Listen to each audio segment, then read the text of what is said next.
It's beautiful, yeah. I know there's a bit of work to go, but you can definitely visualise what its potential is. It's really exciting.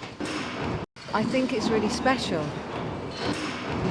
Just the architraves and the ceiling and everything. You can.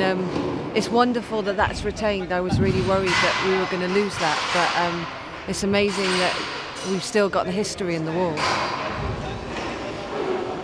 It's stunning. Yeah, it's something really special.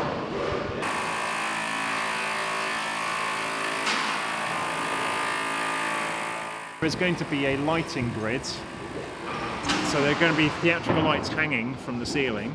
The way we're doing it is you have a steel structure above the ceiling panel and one below, and they're pinned together so like a sandwich. So the lights are hanging off steels, which are hanging off the beams. They're not hanging off this decorative panel.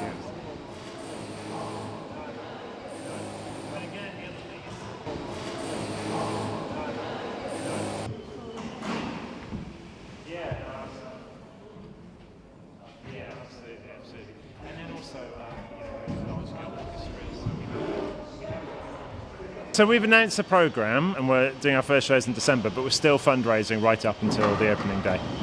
People were asking to name a seat. They are literally helping to put the seats into the theatre, and we're encouraging people as much as possible to support the restoration and help us from restoring the historic fabric, to putting in new facilities, to restoring the foyer, putting in the lighting, the sound system, heating, everything. There are 1,000 jobs to do to get this theatre ready.